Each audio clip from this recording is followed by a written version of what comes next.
everybody. I have my computer Windows 10 and I have an issue. Uh, when I fix already, but when I press this icon. This is another little trick. If you forward find back on by clicking forward find your Windows key in the bottom left, it should be. Hold your Windows key and press L. That will log your computer off. Now, all you have to do is log back on by clicking. Logs you back on. And then a lot of times this will unfreeze your computer without having to restart it. We're just going to reset some of the settings. So give that a try and see if it works. If not, check through my tutorials, and I'm sure I have a couple more tips in there that'll help you. Thanks a lot, guys.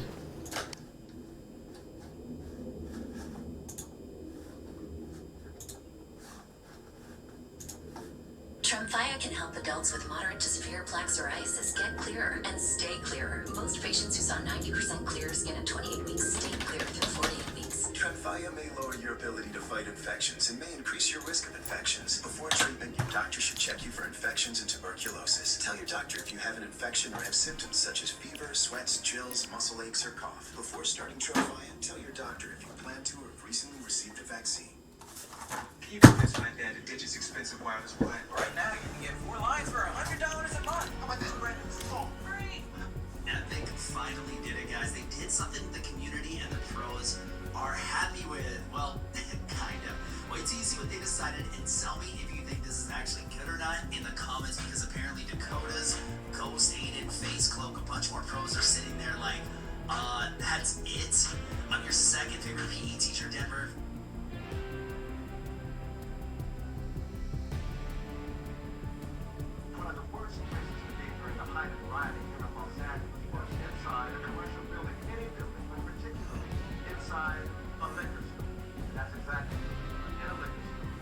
Charles Jones is in his business. That's where he says he will stay until the riot is completely over. Trevor, you're not going to be here later, so make sure you got what you need. Charles Jones opened his Compton area liquor store located deep inside the riot zone, knowing full well the danger. It was inescapable.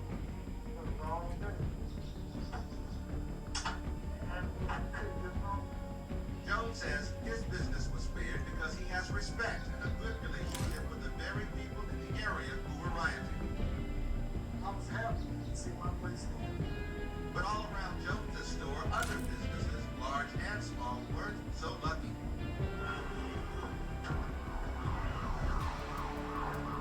We watched a stunned shop owner standing by helplessly, visibly shaken and unable to protect his clothing store.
Hey, you watch this right now. If you don't click the like button in the next fortnight in its current state, which is really sad, but I've got plenty of Season 1 and Season 0 gameplay for you guys. It's for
No, I want that armor.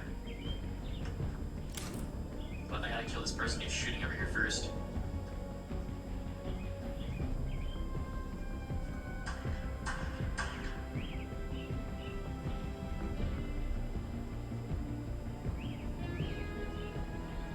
Wait, there's two people here?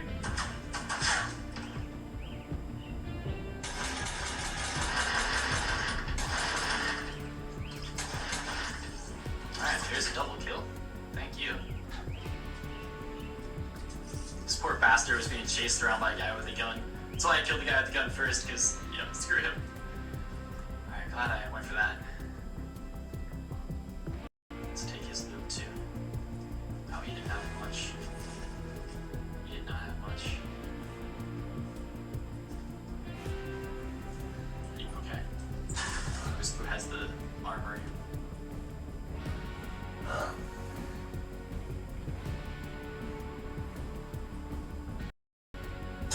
Steve Talley was living a quiet life as a Denver financial services advisor until he fell into a deep legal abyss. While sound asleep on a chilly fall evening, police roused him from his dreams. This is like boom, boom, boom, boom, boom, boom, boom, boom, and I'm blinded. And then a terrifying nightmare begins. An FBI task force, including a SWAT team and Denver cops, bust him and book him for aggravated robbery and assaulting an officer. Like the same time he said it, all his instantaneous, I'm getting beat. He had a extendable baton and went like, whoosh, and literally said, don't, excuse my language, don't the biggest gang in Denver. And boom, missed me right in the groin area. Talley told police he was innocent. I just said, you got the wrong guy, you guys are crazy. But he says the cops continued to brutally beat him. They broke my third, fourth, fifth, sixth rib. God, it stood on my face, cracked all my teeth on my left side. Was the whole brutal ordeal a simple case of mistaken identity? This surveillance video does show someone who looks like Steve staging a heist at this Denver U.S. bank. The tape shows a man checking for cameras, demanding money, and getting chased by a bank security guard as he makes his getaway. The security guard loses his grip, and the bank robber breaks away. Then there's this caper, pulled just 4 months after the first by what looks like the same guy wearing a black baseball cap. This time, the thief's wearing clear surgical gloves and hands the teller a note, claiming he's armed with a .45 caliber handgun. She passes him an envelope stuffed with money, but the bandit walks away before she can dole out more dough. Talley was hauled in as the bank robber. He immediately pleaded not guilty to the charges. Our Denver affiliate Fox 31 has been following Steve's crazy tale, explaining he continually told cops he's not the man caught on camera. It's just ridiculous. I knew it wasn't me. I mean, it has someone that's supposed to be 175 pounds. I'm 240. I'm almost 6'4". After spending 2 long months in jail, he finally caught a break, handing over an airtight alibi for the first holdup, a time-stamped audio recording of a call he made at work. Hi, Nicole, Steve Talley with Transit America. How you doing today? His charges were dismissed, but not before Talley suffered another blow, losing his job and his home. I had a family, I had a career, and I haven't seen my kids in like 17 months. At that point, Steve believed he had suffered enough from mistaken identity. He hoped his nightmare was finally over. Not so fast. He gets blindsided again. Incredibly, upon his release, Steve says the detective who originally arrested him made a disturbing threat. We're gonna throw your ass back in jail, we're gonna refile. And 1 year later, that's exactly what happened.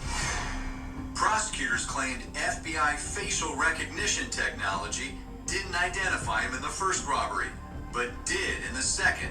Once again, Steve faced charges of armed robbery, and once again, Stephen Talley wasn't going down without a fight. According to his attorney, Talley has a distinctive mole on his right cheek, something that doesn't show up on the bank's surveillance video, even with FBI enhancements. Faking this on a guy's face, I don't know how anyone could rely on this facial recognition technology. So, how did this all start? Cops were originally tipped off when a maintenance worker in Steve's office building pointed the finger at Tally. Steve's ex-wife also said she recognized him on the surveillance tapes. But the prosecution has one big problem. Their key eyewitness, the bank teller who handed over the money, says Tally wasn't the right guy. Their only witness at the bank comes in and says she's 100% sure it's not me.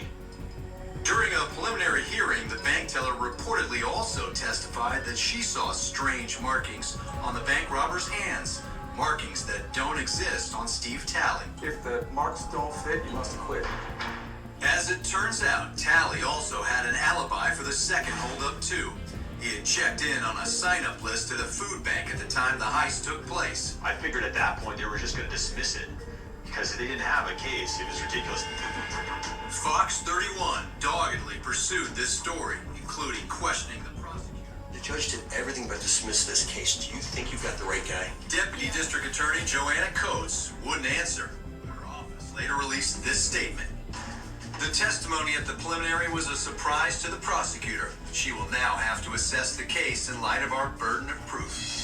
Despite the conflicting testimony from the bank teller, the district attorney's office says in part, quote, "The preliminary hearing is not a preview of evidence in this case, and at this point, they are still pursuing the robbery charge against Tally." The court released Steve from custody, yet 3 days later, the court again issued a new warrant for his arrest, this time accusing Tally of forgery in an unrelated case.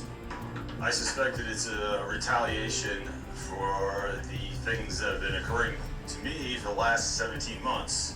I'm pretty pissed. I'm really tired of this. The charges stem from an accusation involving Tally's landlord. Tally thought he had resolved the issue a year ago, and his attorney questions the timing. He believes the second arrest is retaliation by the lead detective in his case. Jeffrey Hart, who had a disciplinary letter placed in his file after Internal Affairs found he didn't follow the proper lineup procedures during the investigation of Tally. The story breaks, and then we have our day in court, and then